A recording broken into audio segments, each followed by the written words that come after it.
What is up, Gato Squad? Welcome back to the channel. My name is Elias. If you are new here and you like car stuff, make sure you hit that button below to subscribe. So in case you're wondering, yes, it did snow again, but we're going to ignore that today because we are going to be on our way to Innovative Motorworks. Here we go, guys. So we are on our way to Innovative Motorsports.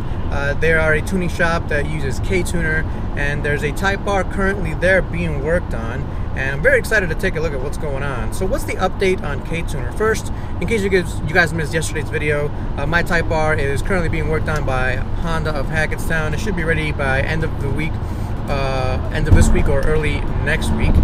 Hopefully when I get it back, we'll be able to do some testing and tuning with the Ktuner. But for now, I'm going to take a look at a different Type R being worked on by a custom dyno shop and Ktuner. Alright guys, so we finally made it to Innovative Motorworks. It took like 3 hours for me to get here. I-78 was all backed up, but thankfully I had that Honda Accord Touring. It's nice and comfortable, but I'm glad to be here and take a look at what's going on with this Civic Type R and the tuning that's being done. Let's go take a look.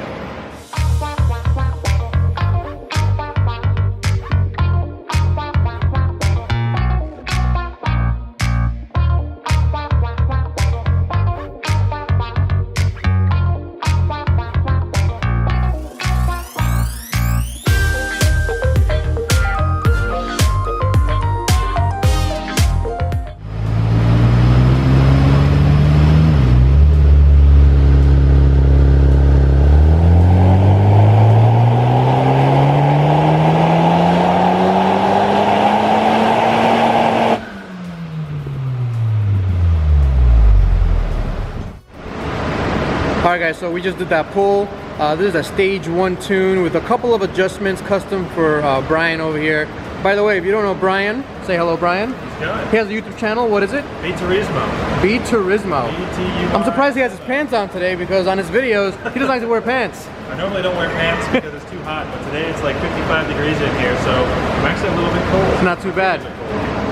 Alright guys, so this is the actual dyno graph that we have for Brian's car. It's got stage 1, stage 0, and a stock baseline on here. You can take a look here. The stock baseline is down here, and that's the biggest difference. This is the torque graph.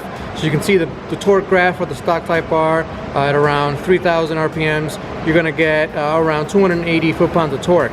But then on a stage 0 tune, that jumps up all the way to almost 330 at that peak there, but it basically evens out at around 325-ish, which is what you want on a stage 0 tune. It's nice and safe, and then it falls off.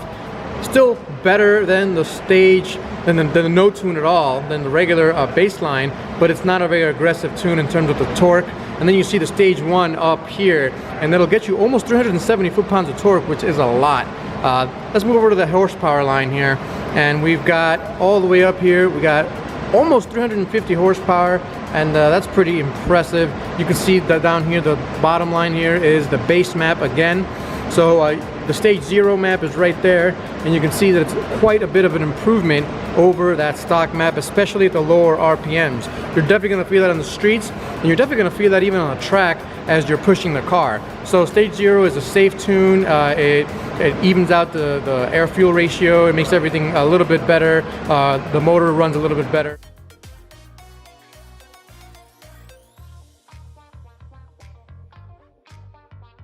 Just asked him. His name is Derek, by the way. Really nice guy. He's here at Innovative Motorworks doing all the tunes. So I asked him, how safe is the stage 0 map? So the stage 0 map is essentially a factory map with the demanded torque smoothed over, and it actually has fuel enrichment. The factory calibration is really lean on spool up. It'll run sometimes up to 20 psi at 1 lambda, 14.7 or 1. So it's really, really lean. Having fuel enriched on it helps it make torque. And then, like I said, everything's just kind of smoothed over. So the big gains obviously are down low where it's enriching fuel, and then way up top where it's not dropping boost quite as hard as the factory map. Nice. So the stage 0 one sounds like the perfect one for me. Absolutely. If you're going to be beating the crap out of the car, for track day stuff, with for the most part stock hardware, stage 0 is an awesome map. And it still has the same kind of temperature-based protections that the factory does. In fact, it might be a little bit safer in regards to some of the protections. Good. That's what I'm looking for.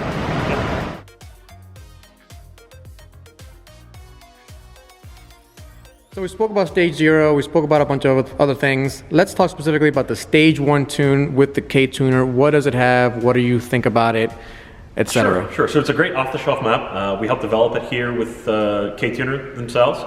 It has an even higher torque demand compared to the Stage 0 tune. So the Stage 0 tune is pretty much how the car should come from factory, how they feel. Right. The Stage 1 is really the first upgrade. So it is more torque demand, it is a higher boost target, and for the most part it retains all the factory safety measures. It targets very close to factory air fuel up top, factory style ignition advance on it, and you can see pretty good results from it. It's a pretty good result, and it's still a safe bet. Oh yeah, absolutely. People want to just throw it on there. For a car that you're going to drive for work or take out on the weekends, or say you want to drag race with it, the Stage 1 map is probably your best bet over the Stage 0 because you do get that much more torque out of it and that much more power out of it. So is there anything you want to tell me about this particular graph right here? We're looking at a Stage 1 graph, I believe, if I'm not mistaken. Yeah, that's Stage 1 versus the stock calibration baseline from Brian's car today on our testing. Yep. You see the biggest gains, as with any of these new DI turbo Honda engines, down here in the low end to mid range. So that's between 2,400 RPMs and about 3,800, 3,800, 4,000. That's actually a pretty decent. That's where the meat of the gains are on it. Yeah. And for the most part, it continues to carry a 25 to 35 torque increase everywhere with the stock. Which is really good. Oh yeah, absolutely. From stock to Stage 1. You're definitely going to feel that. Oh yeah, absolutely. And then look at the horsepower gains here, which is again significant. Look at the stock one, and then look at the Stage 1 map, and it's a significant gain throughout the entire power band. Absolutely. Here's a question for you. Sure. Now, I know in the 1.5Ts, there's an option to, hit a button, either the sport button on the SIs or whatever. We have that plus R mode button. And is there a way to store tunes in the ECU with that? Not specifically store tunes on it, but you could change power level based on that drive mode. Factory, there isn't really a huge change. It's mostly throttle mapping. Right. But with Ktuner, there are tables for each of this, for comfort, for sport, and then for the R mode. So you can go in and flash Stage 0 on comfort mode. You could, if you wanted to, could open up a Stage 0 tune, copy over the table for it, right, and then paste it into the Stage 1 on the comfort or on the sport mode, and then you kind of have a hybrid tune at that point. Got it. So then it would be, you would have a Stage 0 tune in comfort, and you have Stage 1 tune and sport, and a plus R. Right. And then eventually when we have Stage 2, you could have that in the plus R. Sure. Maybe. Right. As long as it's not a drastic change. Right. Stage 2 ends up requiring a bigger math. Obviously you can't do that. Or a PRL intercooler like you talked about before. Right. Got it. Again, Stage 2 is kind of up in the air. We don't know what's going to go on with that yet. So. Still in development. Yes, Awesome.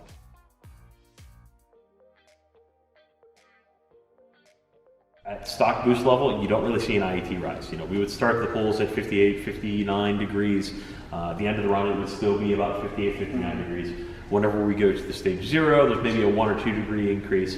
But whenever we actually go to the Stage 1, we start upping the boost, because it's every bit of 25, 26 PSI there in the middle. Yeah. By the end of just that 7-second ramp time here with some decent fans on it, we're still seeing a 10-degree rise in IET. Out on the street, it's not so bad, but you will see it, especially whenever it starts getting warmer out. Whenever ambient temperatures are 75, 85 degrees, you're going to see a temp rise real hard on a Stage 1 tune.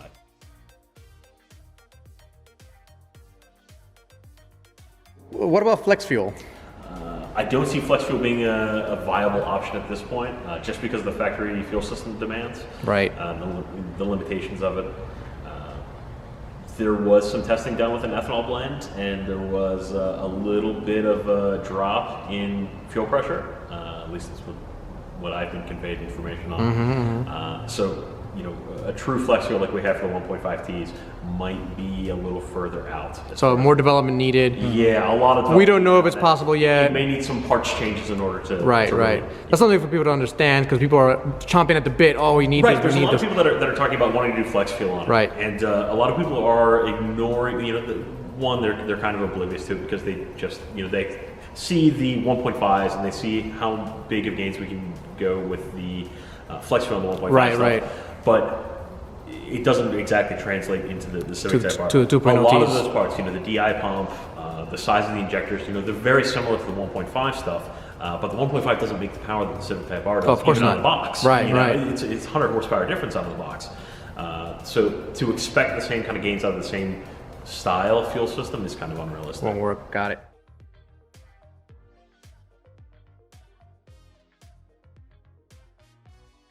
You know, I would recommend, you know, if you wanted to have a pathway to upgrade, I would invest in, if it was a completely stock car, I would invest in Ktuner, you know, first and foremost, and then an intercooler, and then an intake. You know, an intake that's a larger MAF housing than stock, which we don't really have available off the shelf right now. But I think that's probably the best pathway to upgrade. Okay. You know, That's great. best bang for the buck money. Yeah. All right, guys, there you have it. So excited to meet Derek. Brian as well. He got a custom tune on his car, which is really awesome. We learned so much about the Type R, and we know that so many things are gonna come up soon with Ktuner, with Honda, etc. Thanks for watching, guys, as always. I'll catch you next time. Peace out.